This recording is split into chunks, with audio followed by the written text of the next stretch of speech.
पवित्र श्रीमद् भागवत गीता, पवित्र चारों वेद, पवित्र कुरान शरीफ, पवित्र बाइबल, पवित्र गुरु ग्रंथ साहिब, पवित्र कबीर साहिब की वाणी में छुपे हुए गूढ़ रहस्य अर्थात तत्व को जानने के लिए कृपया अवश्य सुनिए जगत गुरु तत्वदर्शी संत रामपाल जी महाराज के मंगल प्रवचन।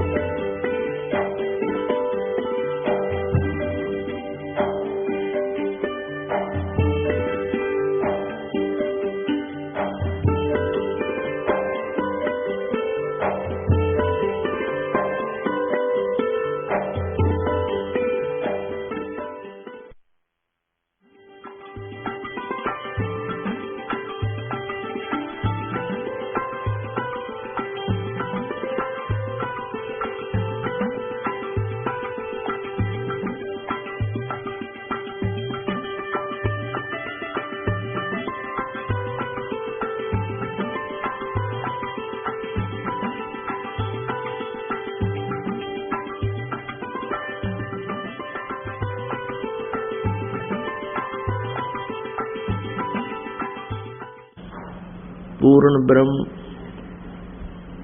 सर्व सृष्टि रचनहार कबीर परमेश्वर जी, ये वही परमात्मा है जो हम सबके कुल मालिक हैं। ये वही परमात्मा है जो काशी शहर में एक जुलाहे की भूमिका करके सशरीर आए थे, सशरीर चले गए। उसी परमेश्वर की असीम रजा से पुण्यात्माओं को ये सत्संग उपलब्ध हो रहा है। सत्संग के अभाव से ये प्राणी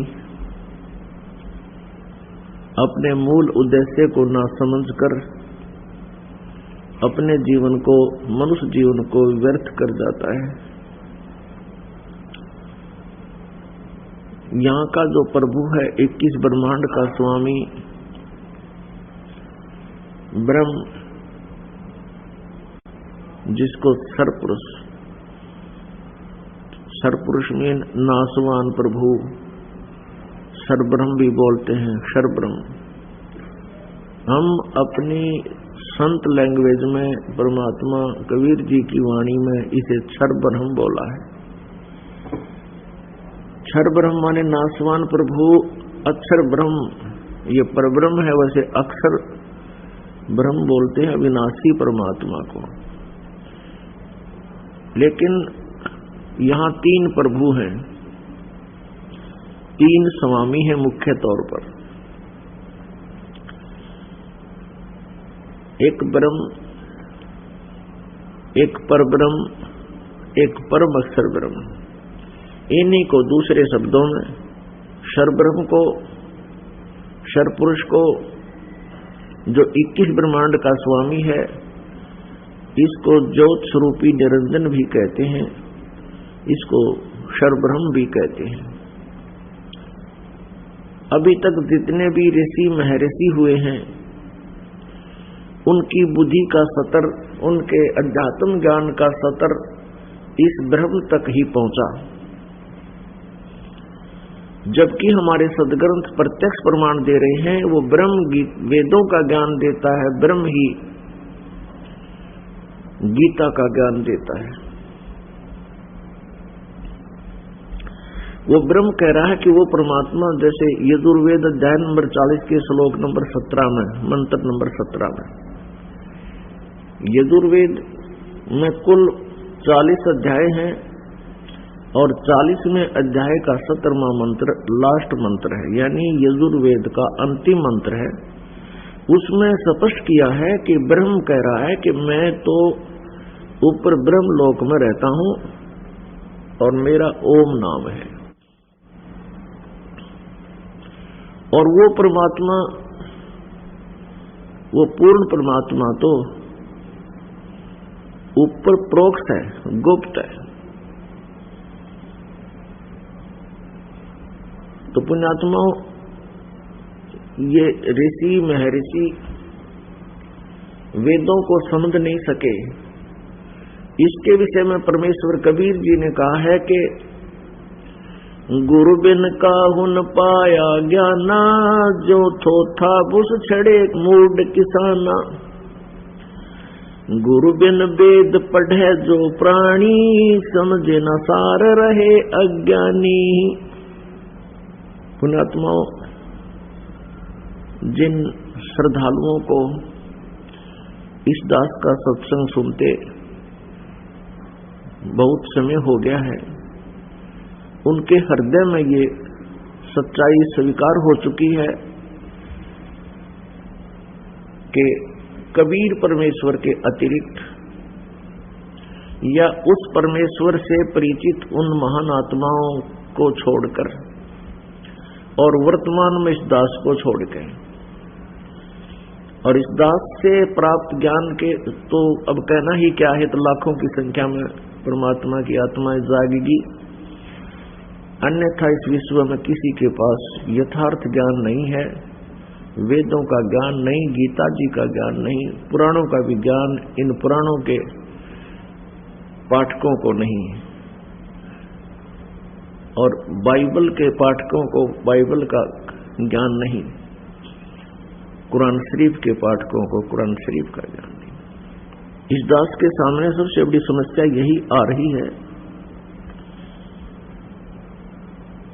कि जो पाठक, जो पुण्यात्मा जिस भी सदग्रंथ पर आश्रित हैं वो उसी से अपरिचित है, और यदि वो इससे परिचित होते तो दास 2 मिनट में समझा देता उनको। जैसे एक समय उदयपुर के अंदर हम सत्संग कर रहे थे, 4 दिवसीय सत्संग था। वहां एक बहन, उसको गीता जी के मंत्र श्लोक कंठस्थ याद थे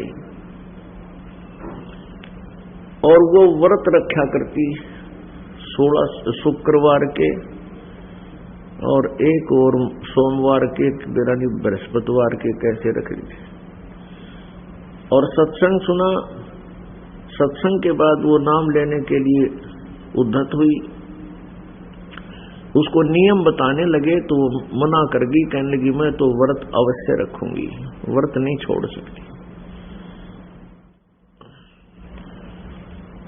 तो उस समय वो मेरे पास लेकर आई भक्त कि जी ऐसे ऐसे बहन की प्रॉब्लम है और बहुत अच्छी आत्मा है, ज्ञान से प्रभावित है। फिर मैंने उससे कहा बेटी तू कौन से ग्रंथ को सच मानती है, पुराण को या गीता जी को? कहने लगी गीता जी को मैं डेली पाठ करती हूँ। मैंने कहा कि 6 अध्याय के 16वें श्लोक में ये स्पष्ट लिखा है कि अर्जुन यह साधना, यह योग न तो अधिक खाने वाले का और न बिल्कुल खाने वाले का, अर्थात व्रत रखने वाले का, न अधिक जागने वाले का, न अत्यधिक सोने वाले का सफल होता है। यानी इनका सफल नहीं होता, न तो बिल्कुल ना खावे। जैसे ये दास पहले हनुमान जी का व्रत रखा करता मंगलवार का, अब मंगलवार तो याद रह जाया करता, फिर सारा दिन रोटी याद रहा करती कि इस समय 12 बज जाएंगे। तो छोटी सी उम्र में लग गए थे, भूख सहन होती नहीं थी, नो देखा करते छा की जाली घड़ी भी ना आया करती जब तक। तो उस बहन ने मेरे बोलते ही बता दिया कि मैं 6 अध्याय के 16वें श्लोक में गीता जी ऐसा लिखा है। हाँ जी ऐसा लिखा है, ऐसा लिखा है। फिर अब पढ़े गीता जी ने और साधना करी गीता जी के विपरीत। तो गीता जी के अध्याय नंबर 16 के श्लोक नंबर 23 में यह भी कहा है कि शास्त्र विधि को त्याग कर जो मनमाना आचरण करते हैं उनको न तो सुख होता है, न उनकी गति होती है, न उनको सिद्धि प्राप्त होती है, यूजलेस। वह कहने लगे हाँ जी ऐसा ही लिखा है। अब उसको समझाना आसान हो गया, वो तुरंत मानेगी। मैं फिर गीता जी को फाइनल मानती है, सत्य मानती है, जिसके विपरीत साधना करना तेरा कौन सा उद्देश्य है? फिर भगवान के विधान के विरुद्ध कर रही है। तुरंत त्याग दिया, उपदेश ले लिया। तो यदि ऐसे कोई उसको याद भी है मैं कहाँ के लिख रखा है, तो 2 मिनट में समझा दे और वो समझने वाला जिसने भगवान चाहिए वो मान जाओगा। तो पुण्यात्मा,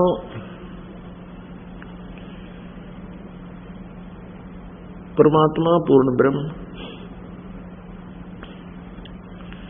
उन्होंने स्वयं आकर के ये ज्ञान दिया है कि ये 3 प्रभु विशेषकर हैं।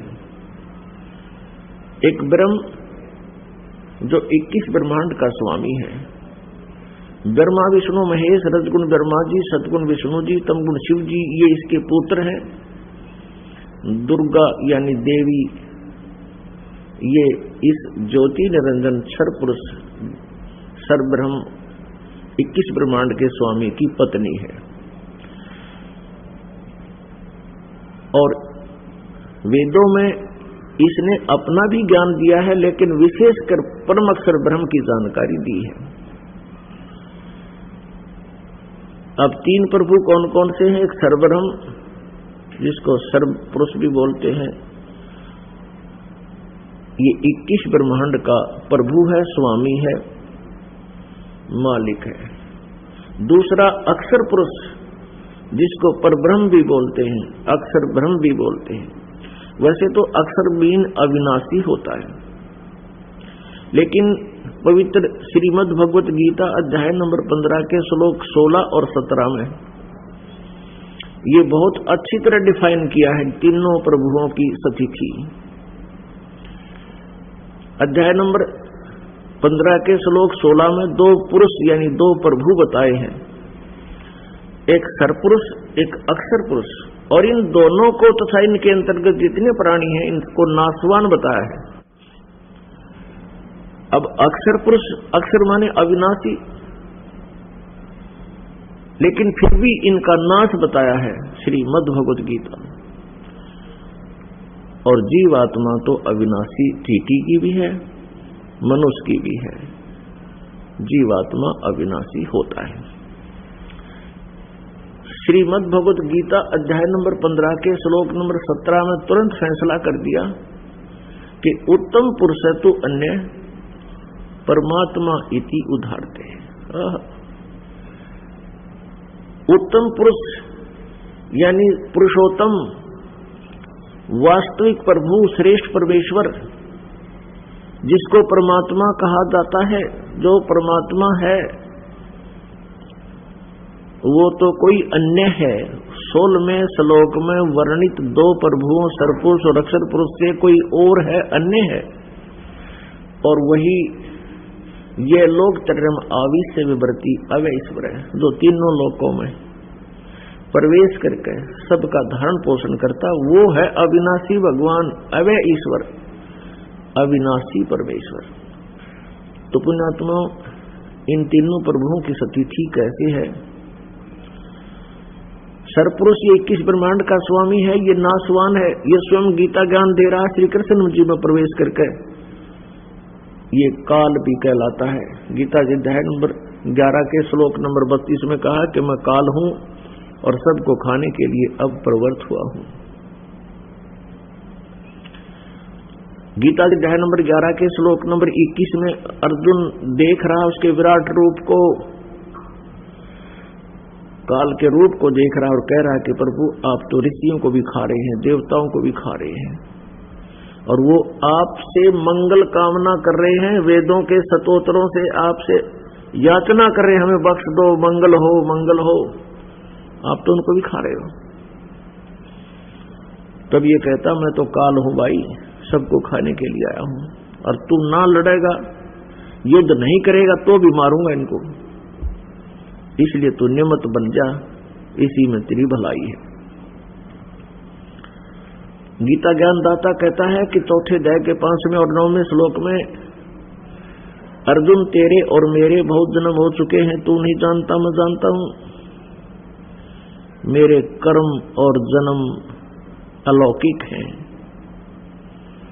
श्रीमद् भगवत गीता अध्याय नंबर 10 श्लोक नंबर 2 में गीता ज्ञानदाता कहता है कि मेरी उत्पत्ति को, मेरे जन्म को ये न तो देवता जानते न ऋषि जानते, क्योंकि ये मेरे से ही उत्पन्न हुए हैं।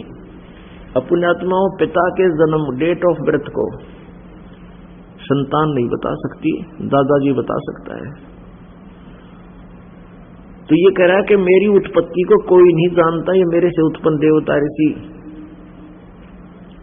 इससे सिद्ध हो गया कि ये गीता ज्ञानदाता नासवान है, जन्म मृत्यु होती है।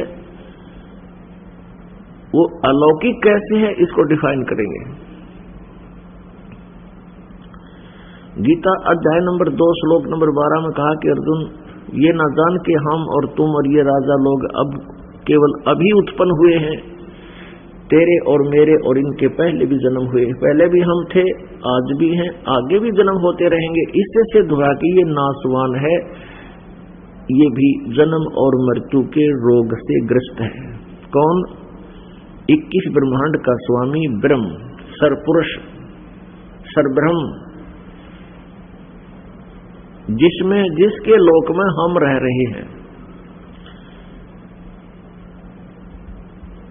इसके बाद दूसरा जो श्रीमद् भगवत गीता अध्याय नंबर 15 श्लोक नंबर 16 में कहा है, 2 पुरुष, सरपुरुष और अक्षर पुरुष। अक्षर पुरुष जो इसको परब्रह्म भी बोलते हैं, ये 7 शंख ब्रह्मांड का स्वामी है। नील पद्म शंख, ये 7 शंख ब्रह्मांड का स्वामी है। इसकी आयु बहुत ज्यादा है, जिस कारण से इसको अक्षर पुरुष कहने लगे, लेकिन वास्तव में ये अक्षर पुरुष नहीं है। ये चिरस्थायी है लेकिन अविनाशी नहीं है। और तीसरे नंबर का जो परमेश्वर है, परम अक्षर ब्रह्म है, जिसके विषय में गीता जी अध्याय नंबर 8 के श्लोक नंबर 1 में अर्जुन ने पूछा कि गीता ज्ञानदाता से कि हे प्रभु, आपने 7वें अध्याय के 29वें श्लोक में जिस तत्ब्रह्म के बारे में कहा है कि उस ब्रह्म को जानकर आध्यात्मिक पूरे अध्यात्म ज्ञान से परिचित और सभी कर्मों से परिचित व्यक्ति फिर जरा और मन से छूटने का ही प्रयत्न करता है। तो गीता में अर्जुन ने पूछा 8वें अध्याय के प्रथम मंत्र में कि वो किम तत्ब्रह्म, वो तत्ब्रह्म कौन है, क्या है? गीता ज्ञानदाता ने 8वें अध्याय के तीसरे मंत्र में उत्तर दिया कि वो परम अक्षर ब्रह्म है। इति सिद्धम के वो गीता ज्ञानदाता से कोई अन्य परमेश्वर है। गीता जी अध्याय नंबर 8 के श्लोक नंबर 5 और 7 में अपने बारे में गीता ज्ञानदाता कहता है कि अर्जुन, तू युद्ध भी कर और मेरा सिमरन भी कर, इससे तो मुझे प्राप्त होगा। अपने मंत्र की जानकारी बताते हुए कहते 8वें अध्याय के 13वें श्लोक में गीता जी में कहा कि अर्जुन, ओम इति एक अक्षरम ब्रह्म विभारण माम अनुसमरण ये परियाति तदंदेहम सयाति परमाम गतिम। माम ब्रह्म माने मुझ ब्रह्म का,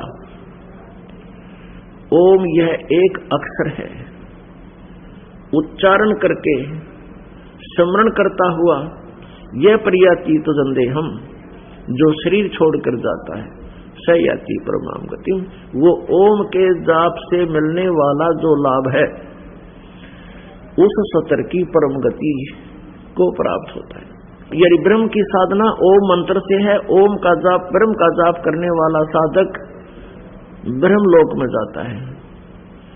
8वें अध्याय के 16वें श्लोक में लिखा कि ब्रह्मलोक पर्यंत भी ये सभी प्राणी पुनरावृत्ति में है, इनकी जन्म और मृत्यु सदा बनी रहेगी। अब गीता ज्ञानदाता 4th अध्याय के 34वें श्लोक में कहता है कि अर्जुन, उस परम अक्षर ब्रह्म की जानकारी, उसकी जानकारी 4th अध्याय के 32वें श्लोक में लिखा है कि सच्चिदानंद घन ब्रह्म की वाणी में, उन्हीं के मुखारविंद से उच्चारित वाणी में विस्तार से कही गई है वो तत्व ज्ञान है।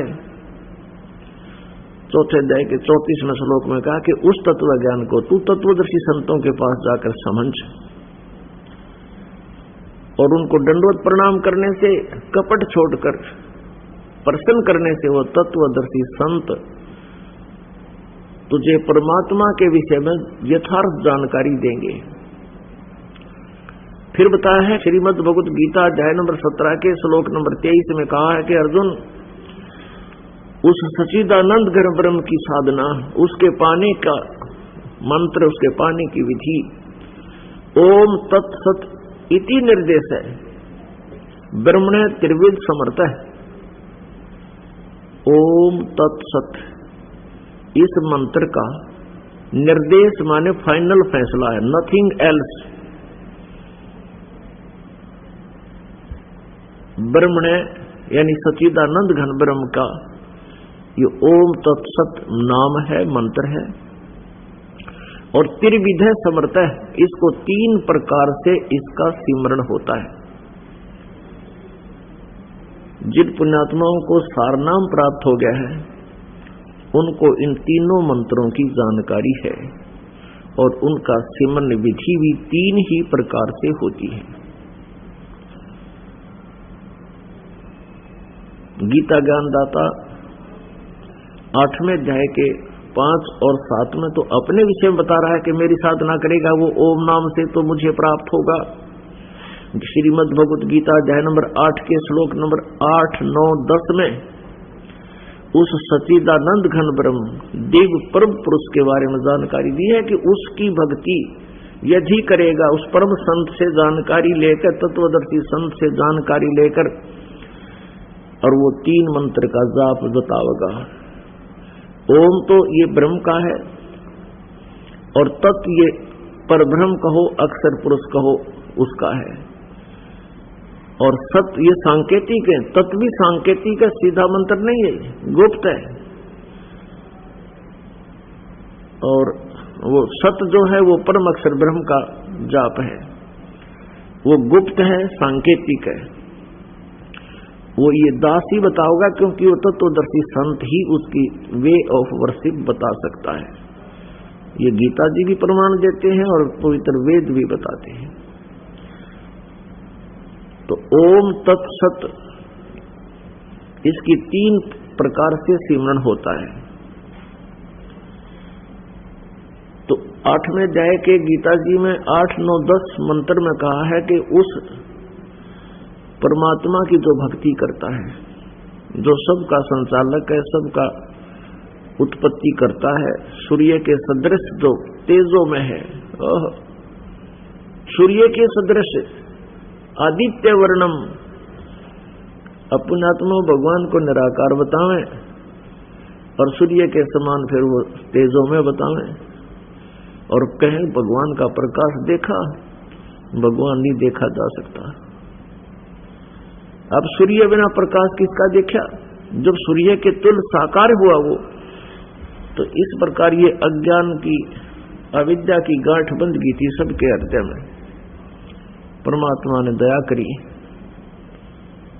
अपनी पुण्यात्माओं को ये यथार्थ ज्ञान दिया। तो गीता ज्ञानदाता कहता उस परम अक्षर ब्रह्म की पूजा करने वाला उस परमात्मा को भक्ति की शक्ति से प्राप्त होगा। भक्ति बल से यानी साधना की कमाई तय उस परम अक्षर ब्रह्म को प्राप्त हो जाएगा। उसकी भक्ति करेगा तो उसको प्राप्त होगा। गीता जी अध्याय नंबर 8 के श्लोक नंबर 6 में कहा कि एक विधान है ये कि अंत समय में जो जिस भी भाव में भावित रहता है, अंत समय में भी वो उसी से प्रभावित और उसी में आसक्त रहता है। अब यदि मेरी भक्ति करेगा तो मेरे में आसक्त रहेगा, मुझे ही प्राप्त होगा। जहां आशा ता बासा होई, मन कर्म वचन सुमरियो सोई। और उस परमात्मा की भक्ति करेंगे तो उसमें आस्था रहेगी तो उसको प्राप्त हो जाएंगे। जब हमारा हृदय यहां से कति हट जाएगा, इस ज्ञान आधार से हमें यह पता लग जाएगा कि ब्रह्म और परब्रह्म की साधना से हमारा ये दीर्घ रोग नाश नहीं हो सकता, जन्म और मृत्यु का। अब इन भगवानों की किस प्रकार ये नाशवान है, इनको अविनाशी कहकर भी ये नाशवान बताए गए हैं। सर्वपुरुष को, अक्षर पुरुष को इसको डिफाइन करते हैं। जैसे एक ये मिट्टी का कप होता है, प्याला चाय पीने का, अब इसका तो सबको पता है, अंडरस्टूड है कि हाथ में से छूट गया और पक्के फर्श पर गिर गया, टुकड़े 5 हो जाएंगे, यानी ये तो सरपुरुष समझ लो।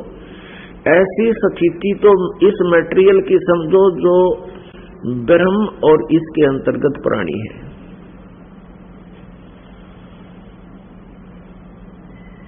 और दूसरा जो अक्षर पुरुष है, अक्षर माने अविनाशी, पुरुष माने प्रभु, सत्संग ब्रह्मांड का स्वयं, इसको समझो ये स्टील का कप है, स्टील का प्याला है। अब स्टील का कप अगर हाथ से गिर जाता है, यदि पक्के फर्श पर टूटता नहीं, वो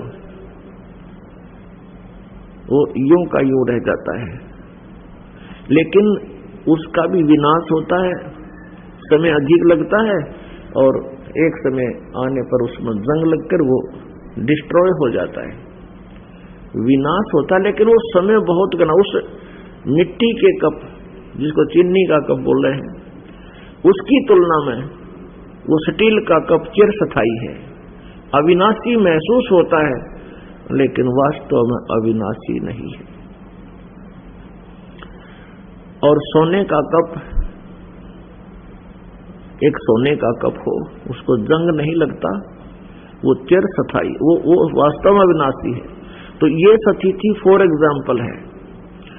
अब इनकी आयु से परिचित कराते हैं। जैसे ब्रह्मा जी रजगुण काल का पुत्र, ब्रह्मा जी, विष्णु जी और शिव जी, ये तीनों नासवान हैं।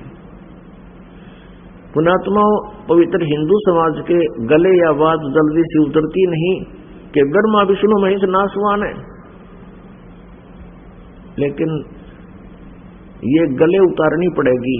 और उसके लिए हमने वो क्या कहना, शुगर कोटेड ये टैबलेट बना रखी है, अभी दिखाते हैं। अब सबसे पहले तो ये प्रमाणित करना पड़ेगा कि ब्रह्मा विष्णु महेश जी तीनों नासवान हैं।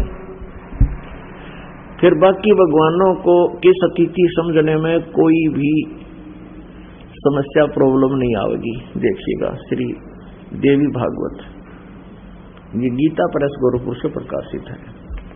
संपादक हैं हनुमान प्रसाद पोदार चिमनलाल गोस्वामी। प्रकाशक एवं मुद्रक हैं गीता प्रेस गोरखपुर, गोविंद भवन कार्यालय, कोलकाता का संस्थान। ये इनके फैक्स और फोन नंबर है। इसके 123 पृष्ठ पर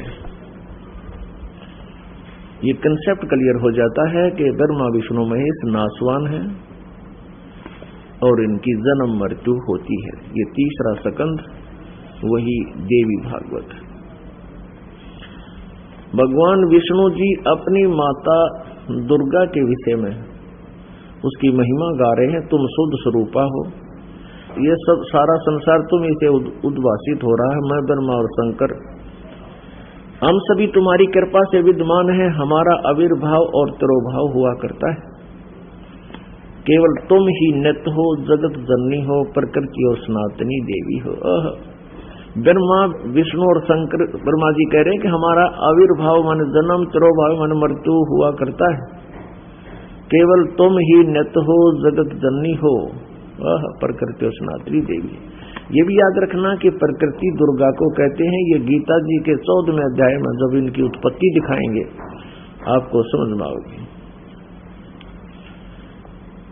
भगवान शंकर बोले, देवी यदि महाभाग विष्णु तुम्ही से प्रकट हुए हैं तो उनके बाद उत्पन्न होने वाले ब्रह्मा भी तुम्हारे ही बालक हुए। फिर मैं तमोगुणी लीला करने वाला शंकर क्या तुम्हारी संतान नहीं हुआ? अर्थात मुझे भी उत्पन्न करने वाली तुम ही हो। सिवे संपूर्ण संसार की सृष्टि करने में तुम बड़ी चतुर हो। इस संसार की सृष्टि, स्थिति और संहार में तुम्हारे गुण सदा समर्थ हैं। उन्हीं तीनों गुणों से उत्पन्न हम ब्रह्मा विष्णु एवं शंकर नियमानुसार कार्य में तत्पर रहते हैं। पुण्यात्मा, इसमें 4 कंसेप्ट क्लियर हो गए। एक तो ये कि ब्रह्मा विष्णु महेश नासवान है, इनकी जन्म मृत्यु होती है। दूसरा ये हो गया कि ये दुर्गा इनकी माता है, ये इसके पुत्र हैं। और तीसरा ये हो गया कि रजगुण ब्रह्मा, सतगुण विष्णु, तमगुण शिव जी है। और चौथा कंसेप्ट ये क्लियर हो गया कि ये नियमित कार्य करने में तत्पर रहते हैं, वर्क डन ही दे सकते हैं, ये दुखी को सुखी नहीं कर सकते, ये किसी प्रारब्ध में परिवर्तन नहीं कर सकते। अब समझिएगा इनकी आयु। श्री ब्रह्मा जी की आयु ऐसे है जैसे 4 युग की एक चतुर्युगी होती है, सतयुग, त्रेता, द्वापर और कलयुग। इसमें 43,20,000 वर्ष हैं एक चतुर्युगी में, और ब्रह्मा जी की का एक दिन 1000 चतुर्युग का माना जाता है। वैसे यो 1008 चतुर्युग का है, लेकिन इतनी लंबी पीरियड हो गया, इसमें लमसम ले लेते हैं 1000 चतुर्युग का दिन, इतनी ही रात्रि, और 30 दिन रात का 1 महीना, और 12 महीने का 1 वर्ष, और 100 वर्ष की ब्रह्मा जी की आयु। ब्रह्मा जी से 7 गुना विष्णु जी की आयु 700 वर्ष, ऐसे बने हुए वर्ष, और श्री शंकर जी की विष्णु जी से 7 गुना अधिक, यानी 4900 वर्ष श्री शिव जी की, शंकर भगवान की आयु। इन तीनों की ऐसे मृत्यु होगी। और 70,000 बार जब ये त्रिलोकीय शिव, ये काल का पुत्र तमोगुण शिव की मृत्यु हो लेगी, तब एक बार मृत्यु होगी इस काल की ब्रह्म की, जो एक ब्रह्मांड में ब्रह्मलोक के ऊपरी छोर में रहता है, सर्वोपरी छोर पर रहता है, और वहां भी ये 3 रूप धारण करता है।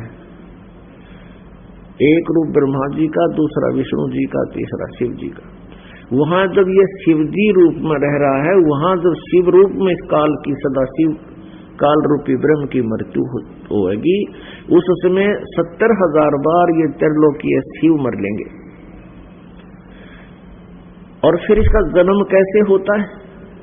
दुर्गा की भी मृत्यु होगी, एक ब्रह्मांड का पूर्ण रूप से विनाश हो जाएगा। ये फिर सारे के सारे प्राणी यहाँ के ऑटोमेटिकली दूसरे ब्रह्मांड में चले जाते हैं, और परमेश्वर कबीर जी के वचन अनुसार इनको वचन दे रखा है, इनको एक ऐसी आशीर्वाद दे रखा है कि दुर्गा और इसके काल का दूसरे ब्रह्मांड में जाते ही युवा शरीर बन जाता है, इसका अपने आप प्रकट हो जाते हैं, दोनों का जन्म हो जाता है, और ये युवा होते हैं। फिर ये उसी प्रकार कुछ मैथुन तरीके से सृष्टि की रचना करते हैं, और कुछ दुर्गा अपने वचन से उत्पत्ति करती है। ऐसे फिर दूसरे ब्रह्मांड में ये सृष्टि प्रारंभ हो जाती है।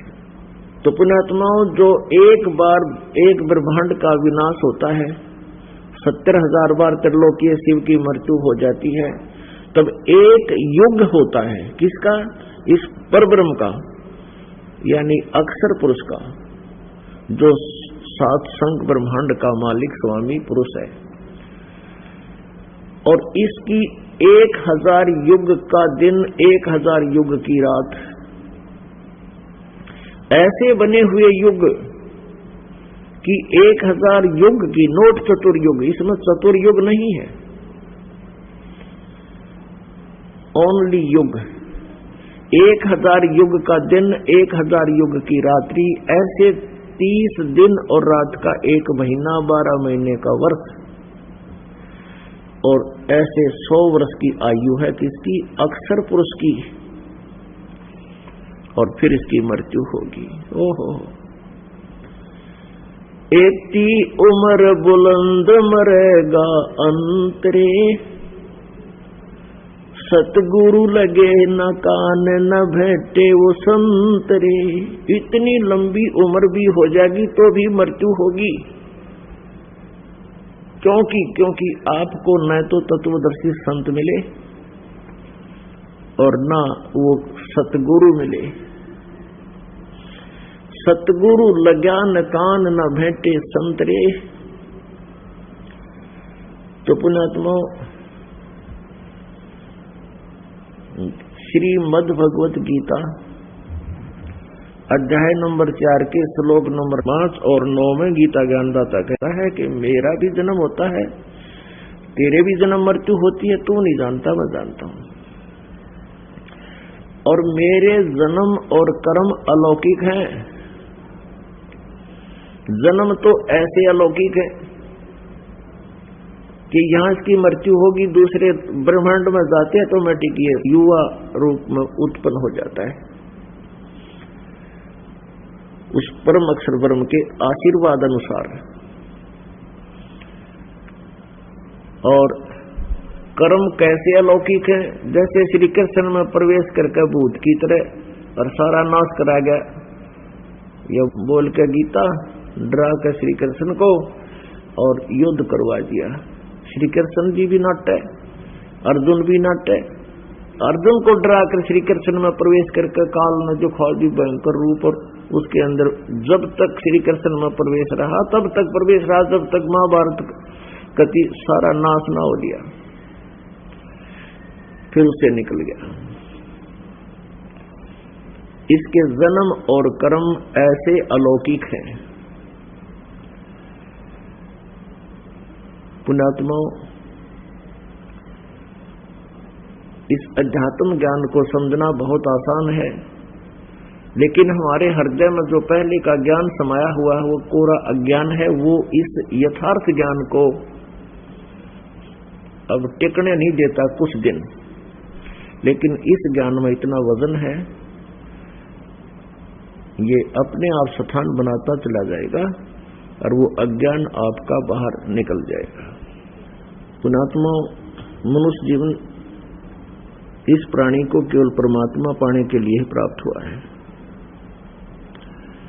आज दिन के सत्संग में आपको बहुत से ऐसी घटनाओं से परिचित कराया गया कि यदि आप बहुत गहराई से सोचोगे तो आप जी का मन अपने आप भक्ति को ग्रहण कर लेगा। इस मन को जब हम यहाँ के यथार्थ कष्ट से और यथार्थ स्थिति से परिचित करा देंगे, तब इस मन की जो दिशा है वो बदल जाएगी और इसकी गति बहुत तेज है। फिर ये परमात्मा की भक्ति भी इतनी ही स्पीड तय करेगा जितनी स्पीड तय यो बकवाद करता है।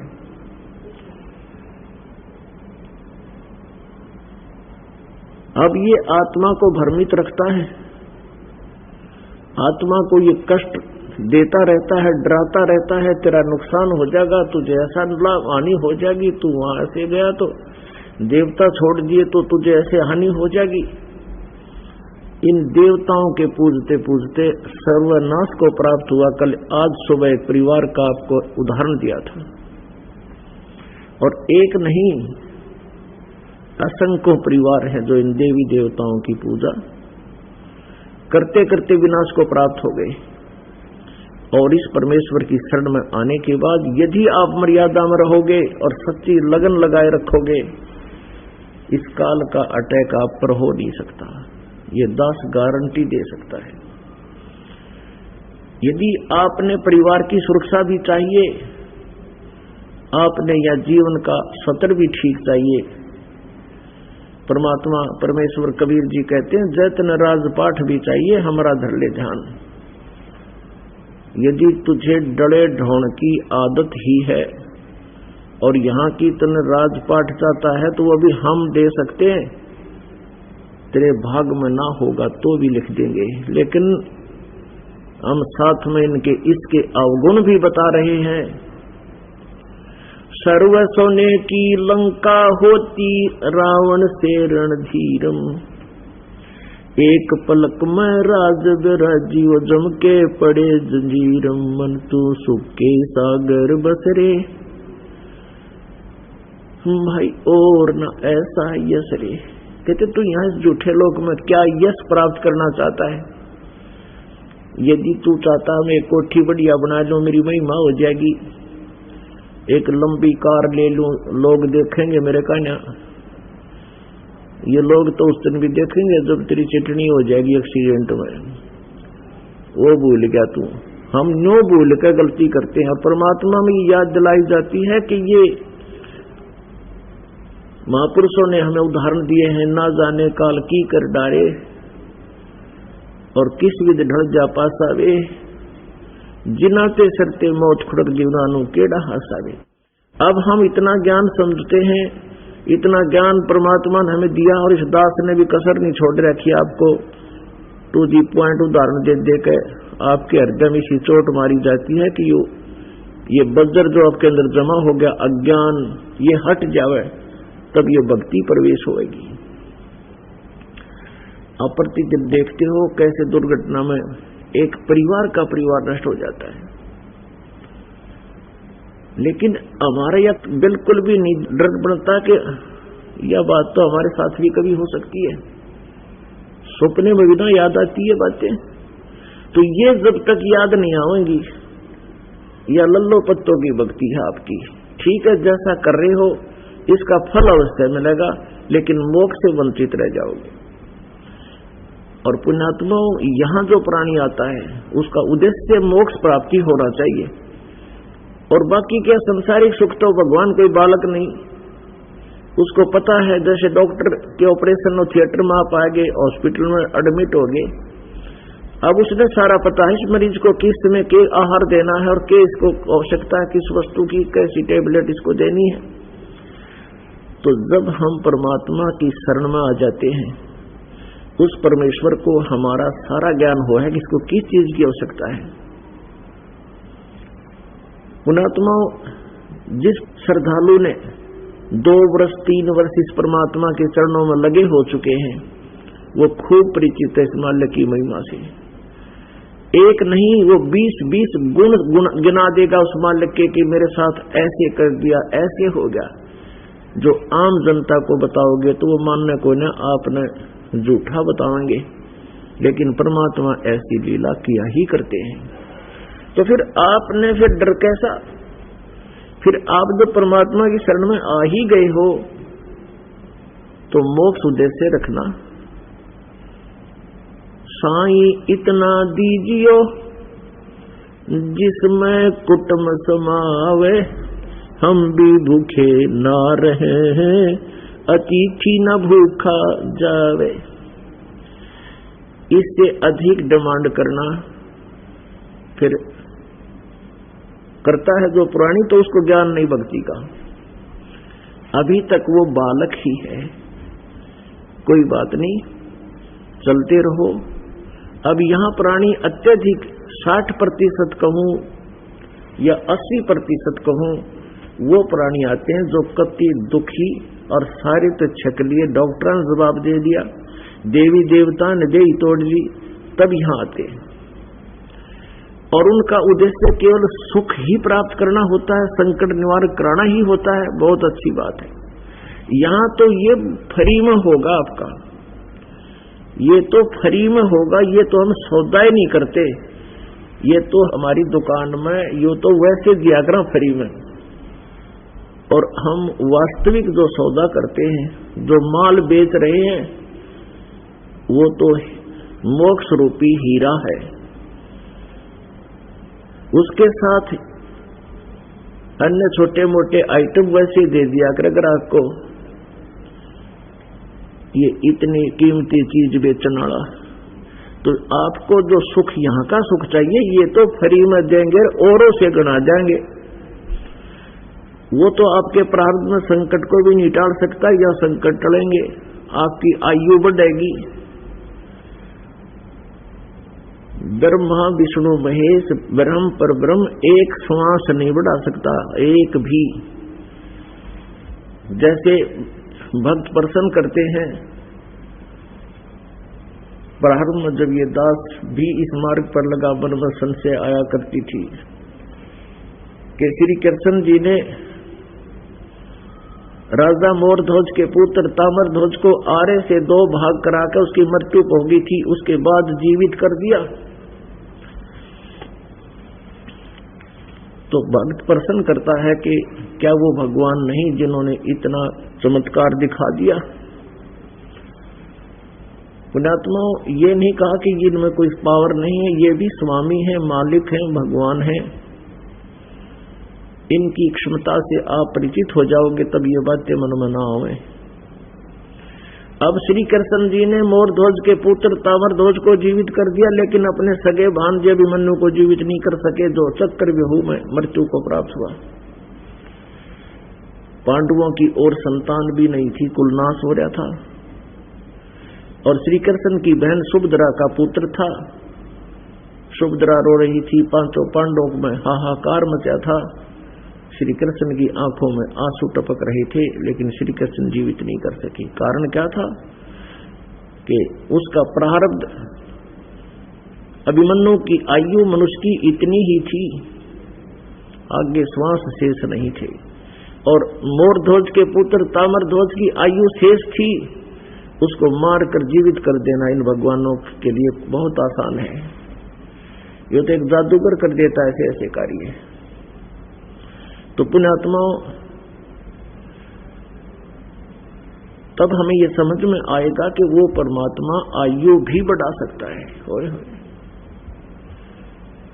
एक समय की बात है कि एक व्यक्ति को, एक राजा को किसी ऋषि ने बताया कि आपकी आयु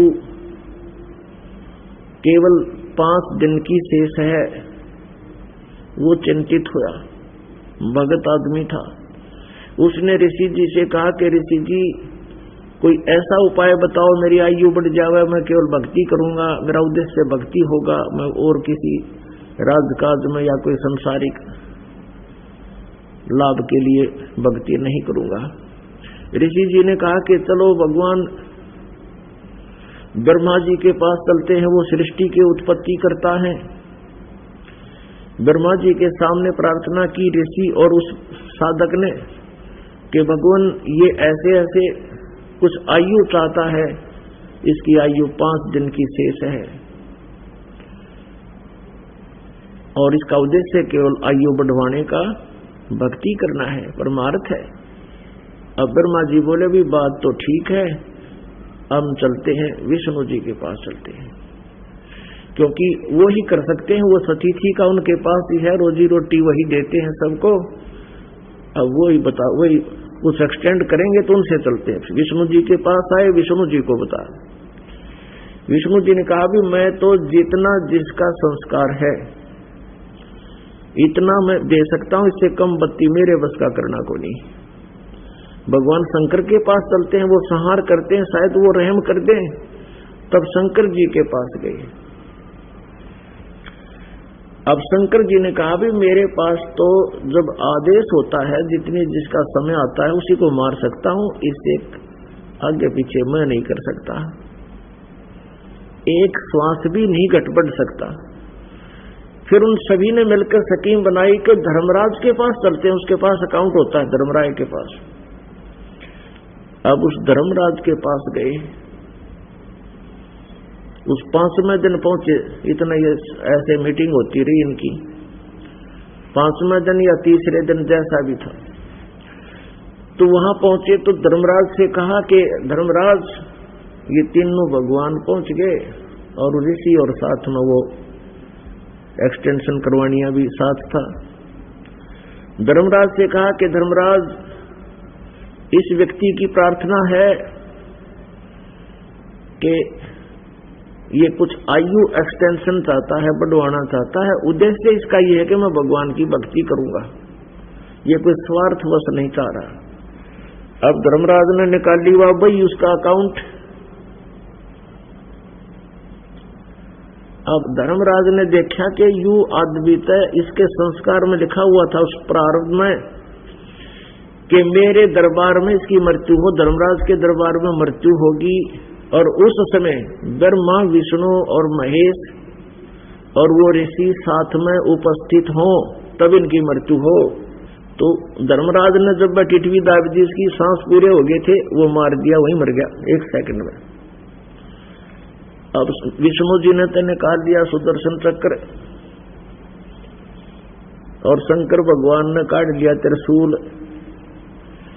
कहने लगे धर्मराज तने इतनी भी शर्म नहीं रखी हमारी, हम तेरे पास आए हैं, हमारी पूरी अर्ज तो सुन लेता, हम क्या प्रार्थना कर रहे हैं, कुछ तो लाज रखता हमारी। धर्मराज कहने लगा, भगवान अब मारो चाहे छोड़ो, मैं भी पराधीन हूं।